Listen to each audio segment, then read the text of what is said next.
اور انہوں نے ایران کو مذاکرات کی دعوت ایک مرتبہ پھر دی، گرچہ مذاکرات دونوں کے درمیان جاری ہیں پاکستان کے ذریعے۔ اور ٹرمپ نے بھی اب تک جتنی بھی بات چیت کی ہے، انہوں نے ابھی تک کوئی واضح لائن نہیں کھینچی، یعنی ان کے حالیہ دنوں میں جو بیانات آ رہے ہیں وہ کہتے ہیں جنگ بندی ختم نہیں ہوئی، جنگ بندی ٹوٹی بھی نہیں۔ اور کچھ یہی آج بیانیہ ان کے وزیر دفاع پیٹ ہیگسیت کا تھا۔ ان کا کہنا تھا کہ ہم نے ایران نے جو حملے کیے ہیں یہ اتنی بڑی کارروائی نہیں ہے جس کو کہ جنگ بندی کے خاتمہ یا جنگ بندی کا خاتمہ سمجھا جائے، بلکہ انہوں نے یہ کہا کہ امریکہ کی کوئی خواہش نہیں ہے کہ جنگ کو دوبارہ شروع کرے۔ تو یہ دو بڑے واضح بیانات ہیں۔ پھر ٹرمپ کی جانب سے پروجیکٹ فریڈم کو روکنا، یہ تمام واضح اشارے ہیں کہ شاید امریکہ اور ایران کسی ایک تصفیے کی طرف بڑھ رہے ہیں اور کافی تیزی سے بڑھ رہے ہیں۔ اور آج یعنی منگل کے دن بھی دونوں جانب سے فائرنگ کے تبادلے کی خبریں آئیں، جیسے میں نے ابھی عرض کی بھی کیا۔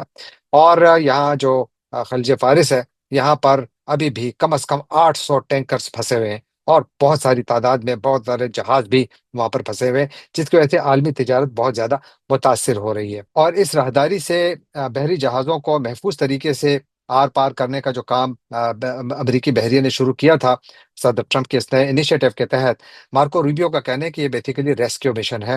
یہ ہم ان ملاحوں کی مدد کرنا چاہتے ہیں جن کو کہ ایران نے مرنے کے لیے چھوڑ دیا ہے۔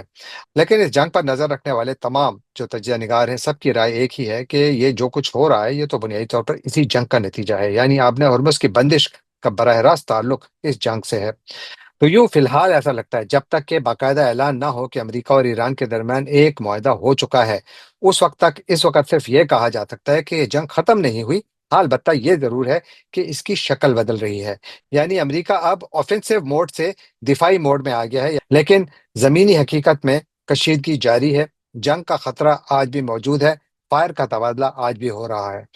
امریکہ اور ایران دونوں آبنہ ہرمز کے کنٹرول کے دعوے دار ہیں، اور میرا خیال ہے کہ یہی خطہ مستقبل میں بھی یہاں پر کشیدگی کے لیول کو ڈیٹرمن کرے گا۔ اگر دونوں ملکوں کے درمیان آبنہ ہرمز کے مستقبل کے بارے میں کوئی فیصلہ نہ ہو پایا تو چاہے کوئی معاہدہ ہو بھی جائے، پھر بھی یہاں پر شاید ڈسرپشنز جاری رہیں، جس کا مطلب یہ ہوا کہ جنگ دوبارہ کسی بھی وقت شروع ہونے کے خدشات ہمیشہ موجود رہیں گے۔ تو یوں کچھ اچھی خبریں ہیں، کچھ زیادہ حوصلہ افزا خبریں ہیں، لیکن فی الحال کسی نتیجے پر پہنچنا مشکل ہے۔ میری آپ سے بھی درخواست ہے کہ اس سلسلے میں آپ بھی کامنٹ میں اپنی رائے بتائیں کہ آپ کی رائے میں کیا یہ جنگ ختم ہو گئی ہے یا یہ جنگ ختم ہوگی، یہ اس پر ضرور رائے دیجیے گا۔ ناظرین، اگلے موضوع کی جانب بڑھنے سے پہلے آپ سے درخواست کہ اگر آپ نے اس چینل کو سبسکرائب نہیں کیا، لائک نہیں کیا، شیئر نہیں کیا، کامنٹ نہیں کیا تو اس کو ضرور کیجئے، اس سے اس چینل کی ریچ بڑھتی ہے، اور ساتھ یہ کہ کامنٹ کرنا نہ بھولیے گا، یہی میری آپ سے درخواست ہے۔ اب چلتے ہیں اگلے موضوع کی جانب، اور وہ یہ کہ جہاں ایک طرف اگر امریکی حکومت کی جانب سے اس قسم کے بیانات سامنے آ رہے ہیں کہ جس میں کافی واضح طور پر اشارے مل رہے ہیں کہ شاید امریکہ اور ایران کے درمیان مذاکرات کامیابی کے قریب ہیں یا ان میں اچھی خاصی پیش رفت ہوئی ہے، اور جس طرح عباس اراغچی نے کل اسحاق ڈار سے بات کی، اور آج اطلاع یہ ہے کہ عباس اراغچی چین پہنچے ہیں اور انہوں نے وانگ یی جو کہ چین کے وزیر خارجہ ہیں ان کے ساتھ ملاقات کی ہے، اور اسی جو اس وقت تنازع چل رہا ہے، جو جنگ چل رہی ہے، اس پر بات چیت کی ہے۔ اس سے پہلے عباس اراغچی پاکستان کا 2 مرتبہ دورہ کر چکے ہیں، عمان کا دورہ کر چکے ہیں، اور روس کا دورہ کر چکے ہیں۔ عمان اس سے پہلے بھی امریکہ اور ایران کے درمیان ثالثی کرا چکا ہے، پاکستان ثالثی کرا رہا ہے، جبکہ چین اور روس ایران کے قریبی اتحادی سمجھے جاتے ہیں، اور خیال یہ ہے کہ اگر کوئی بھی تصفیہ ہوتا ہے وہاں پر انٹرنیشنل گارنٹیز کی ضرورت ہوگی، اور یقیناً یہ سب کچھ یو این سیکیورٹی کونسل کے ذریعے ہی اس بات کا غالب امکان ہے کہ ہوگا۔ تو وہاں پر جو انٹرنیشنل گارنٹرز میں 2 بڑے ملک ہوں گے، ان میں چین اور روس کا نام ضرور ہوگا۔ تو عباس اراغچی کے ان وزٹس کو، اسپیشلی چین کا ان کا جو سفر ہے، اس کو اسی نظر سے دیکھا جانا چاہیے۔ اب آخر میں تھوڑا ذکر شیخ الحدیث مولانا ادریس کا، جن کو آج یعنی منگل کے روز عثمان زئی چارسدہ میں نامعلوم افراد نے شہید کر دیا، ان پر گولیاں چلائیں، ان کی گاڑی پر، ان کو شہید کر دیا، ان کا ڈرائیور بھی اس میں شہید ہو گیا، اور ایک پولیس والا بھی بیچ میں زخمی ہوا۔ اس واقعے کی تحقیقات بھی شروع ہو گئی ہیں، لیکن آج بہت زیادہ غم و غصہ پایا جاتا ہے پورے پاکستان میں، کیونکہ جو مولانا ادریس تھے، شیخ الحدیث تھے، یہاں پر ایک مدرسے کے شیخ الحدیث گزشتہ 30 سالوں سے اس منصب پر تھے، اور ان کے ہزاروں جو شاگرد ہیں وہ پاکستان اور افغانستان میں پائے جاتے ہیں۔ بہت زیادہ سوگ کی فضا ہے اس پورے خطے میں۔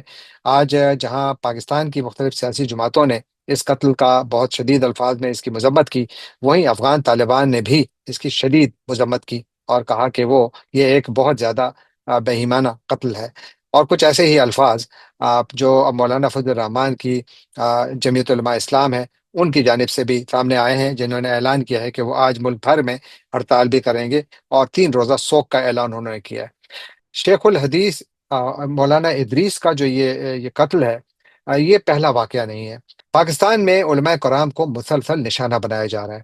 شیخ الحدیث ادریس کے قتل کا بھی جو کہ اس کی ذمہ داری ہے وہ داعش نے قبول کی ہے۔ داعش وہ دہشت گرد تنظیم ہے جو مسلسل مولانا فضل الرحمان کی جمیعت علماء اسلام کو ٹارگٹ کر رہی ہے۔ اس کی ایک وجہ یہ بھی ہے کہ جمیعت علماء اسلام افغان طالبان کے بھی کافی قریب سمجھی جاتی ہے، اور اسی لیے آپ دیکھیے کہ اگر اس وقت افغانستان میں افغان طالبان کا سب سے بڑا کوئی دشمن ہے تو وہ یہی داعش ہے، اور یہی داعش ان تمام قوتوں کو نشانہ بنا رہی ہے جو کہ افغان طالبان کے قریب سمجھے جاتے ہیں۔ تو ایک تو اس تناظر میں اس کو دیکھا جا سکتا ہے۔ دوسرا، یہاں پر دو تین پہلو ہیں۔ ایک تو یہ کہ ایک مرتبہ پھر یہ پاکستان میں جو مسلسل ہونے والے سیکیورٹی اور انٹیلیجنس فیلیور میں سے ایک اور بڑا فیلیور تھا، یعنی اتنے بڑے عالم دین کی جو حفاظت تھی، گرچہ ان کو ایک پولیس والے کی حفاظت بھی دی گئی تھی، لیکن میرا نہیں خیال کہ ایک آدھ اسکارٹ سے آپ کسی کی زندگی کو محفوظ بنا سکتے ہیں، بلکہ آپ تو زندگی کو اس صورت میں محفوظ بنا سکتے ہیں کہ جب آپ کے پاس اچھی انٹیلیجنس ہو۔ کیا وہ موجود تھی؟ یہ صوبائی سطح پر جو انٹیلیجنس اپریٹس ہے، یہ اس کی بالکل ناکامی ہے۔ میں دیکھ رہا تھا کہ آج شفیع جان جو کہ صوبائی حکومت میں انفارمیشن کا قلمدان ان کے پاس ہے، وہ آج سیف سٹی کے کنٹرول روم بھی گئے۔ بہت اچھی بات ہے، انتظامات بہت اچھے ہو رہے ہیں، لیکن کیا یہ انتظامات لوگوں کی زندگیاں بچا رہے ہیں؟ میں یہ نہیں کہتا کہ زندگیاں نہیں بچا رہے، لیکن میں یہ ضرور کہوں گا کہ کہیں نہ کہیں اس نظام میں بہت بڑے خرابی ہے کہ ہم اتنے قیمتی لوگوں کو گنوا رہے ہیں، ان کا تعلق کسی بھی سیاسی جماعت سے ہو۔ بہت افسوس کی بات ہے کہ وہ اس طریقے سے ان کو قتل کیا جائے، بالکل دن دہاڑے۔ اور ساتھ پھر کچھ گندی سیاست بھی، جہاں پر کہ میں دیکھ رہا تھا کہ کچھ لوگ اس کو سیاسی رنگ دے رہے تھے، یعنی ایک دہشت گردی کے واقعے کو سیاست سے جوڑنا بھی انتہائی قابل نفرت عمل ہے، جو کہ ہمارے ہاں ایک وتیرہ بن چکا ہے۔ میرا خیال ہے ہمیں اس کی بھی بہت زیادہ مذمت کرنی چاہیے، اور ساتھ ہم سب کو دعاگو ہونا چاہیے کہ اللہ تعالیٰ شیخ الحدیث مولانا ادریس صاحب کو اپنی جوار رحمت میں جگا دے اور ان کے ورثاء کو صبر عطا فرمائے۔ اب چلتے ہیں آج کے آخری موضوع کی جانب، اور وہ J-35AE طیارہ، یعنی آج سوشل میڈیا میں آگ لگی ہوئی ہے۔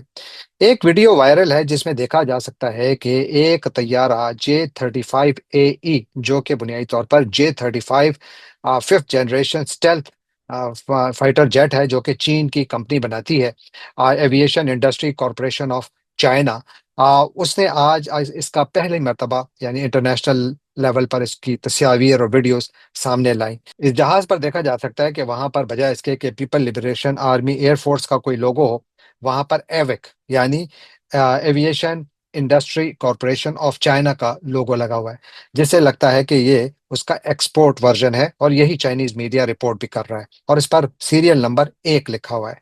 اور ہر طرف سے اطلاعات یہ آ رہی ہیں کہ J-35AE کا جو یہ ورژن ہے یہ پاکستان کو دیا جائے گا۔ پاکستان کو کم از کم 40 طیارے دیے جائیں گے، اور ان کی رسد یعنی ان کا پاکستان کو دیا جانا یا ان کی ڈلیوری پاکستان کو آئندہ 3 ماہ میں شروع ہو جائے گی۔ حالیہ مہینوں میں چائنیز میڈیا میں ایسی ویڈیوز سامنے آئی ہیں جہاں پر کہ دیکھا جا سکتا ہے کہ پاکستانی پائلٹس جو ہے وہ J-35A پر آپ جو ہے وہ فلائنگ کر رہے ہیں، یعنی ان کی ٹریننگ ہو رہی ہے۔ تو اب اس بات کے اشارے بہت زیادہ واضح ہو گئے ہیں کہ پاکستان دنیا کا پہلا ملک ہوگا جس کو یہ fifth generation stealth fighter jet دیا جائے گا۔ یہ بہت زیادہ یعنی ایڈوانسڈ جیٹ ہے، اس کے جو جتنے بھی ویپن سسٹمز ہیں وہ سارے کے سارے اس کی باڈی کے اندر چھپے ہوئے ہوتے ہیں، یعنی یہ ریڈار پر نظر نہیں آتا۔ اس کی وجہ ہے کہ کوئی اس کے اوپر جو بم وغیرہ ہوتے ہیں اندر لگے ہوئے، وہ سارے کے سارے اس کے اندر کے حصوں میں ہوتے ہیں، اندر کے خانوں میں ہوتے ہیں، باہر کچھ نظر نہیں آتا، جس کی وجہ سے یہ ریڈار پر بھی نظر نہیں آتا۔ اور بہت زیادہ یعنی طاقتور جہاز سمجھا جاتا ہے۔ یہ لینڈ اور کیریئر بیسڈ ویپن سسٹم ہے، یعنی کہ ایئر کرافٹ کیریئر سے بھی چل سکتا ہے۔ اب پاکستان کو جب یہ دیا جائے گا، جس کی اطلاعات ہیں کہ 40 پاکستان کو ملیں گے، تو پاکستان کو اس سے یقیناً بہت زیادہ فائدہ ہوگا۔ پاکستان ایئر فورس دنیا کی پہلی ایئر فورس ہوگی جس کے پاس یہ جہاز آئیں گے۔ اس کے علاوہ چین پاکستان کو KG-500 early warning aircraft system بھی دے رہا ہے، اور ساتھ ہی HQ-19 میزائل ڈیفنس سسٹم بھی دے رہا ہے۔ تو گویا پاکستان کو ایک پورا پیکج مل رہا ہے، جہاں پر کہ ایڈوانسڈ جیٹس یعنی اسٹیلتھ 5th جنریشن جیٹس، اور پھر KG-500 جو ارلی وارننگ سسٹم ہے وہ، اور HQ-19، یہ سارے آپس میں انٹیگریٹڈ ہیں۔ اور یہی اس کا سب سے بڑا کمال ہے۔ جب گزشتہ سال مئی میں پاکستان اور بھارت کے درمیان جو فضائی جنگ ہوئی تھی، اس میں بھی پاکستان نے بھارت کے طیاروں کو اسی لیے مار کرایا تھا کہ پاکستان نے جو سسٹم استعمال کیا تھا وہ بھارت نے ابھی تک شاید اس کا تجربہ بھی نہیں کیا، یا اس کو اس پیمانے پر استعمال نہیں کر رہا کہ اس کو وہ کسی وار تھیٹر میں استعمال کر سکیں، کیونکہ ان کے ویپن سسٹمز میں کافی مسائل ہیں۔ کیونکہ انڈیا کا ایک مسئلہ یہ ہے کہ انہوں نے 5-6 قسم کی ٹیکنالوجیز کو خریدا ہوا ہے، اور اس میں کوڈ جو سورس کوڈ ہوتا ہے، جس طرح بھی انہوں نے رافیل خریدے میں، رافیل کمپنی ابھی تک ان کو اس کا سورس کوڈ نہیں دے رہی۔ اس کا مطلب یہ ہے کہ اس کے اندر مزید ویپن سسٹمز کو انٹیگریشن کرنے کے لیے بھارت کو افراد سے رابطہ کرنا پڑتا ہے، رافیل سے رابطہ کرنا پڑتا ہے۔ لیکن جو پاکستان کو مل رہے ہیں، اس سے پاکستان کی جو فضائی طاقت ہے، فضائی قوت ہے، اس میں بے پناہ اضافہ ہوگا۔ اس خطے میں شاید پاکستان کی ایئر فورس سب سے مضبوط ایئر فورس ہوگی۔ پاکستان کو بھارتی ایئر فورس پر اچھی خاصی ایج حاصل ہو جائے گی۔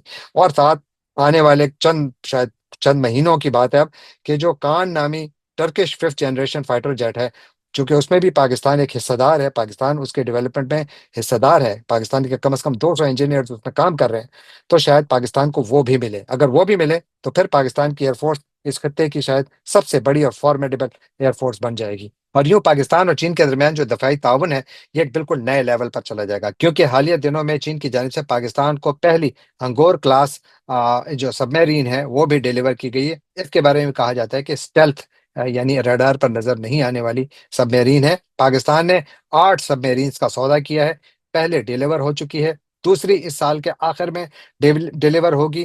ان 8 میں سے 4 سب میرینز چائنا میں بنائی جائیں گی، جبکہ 4 پاکستان میں بنائی جائیں گی۔ گویا پاکستان کو اس کی ٹیکنالوجی کا اچھا خاصا جو ٹرانسفر ہے، یا وہ بھی پاکستان کو ملے گی۔ تو پاکستان کا دفاعی شعبے میں یہ ایک بہت بڑا اقدام ہے، بہت بڑا قدم ہے۔ یقیناً اس سے پاکستان کے دفاع کو کافی زیادہ تقویت ملے گی۔ جانے سے پہلے آپ سے ایک مرتبہ پھر درخواست کہ آپ ہمارے چینل کو سبسکرائب کیجیے، لائک کیجیے، شیئر کیجیے، کامنٹ کیجیے، اور بیل آئیکن کو کلک کرنا نہ بھولیے گا۔ آپ کا بہت بہت شکریہ۔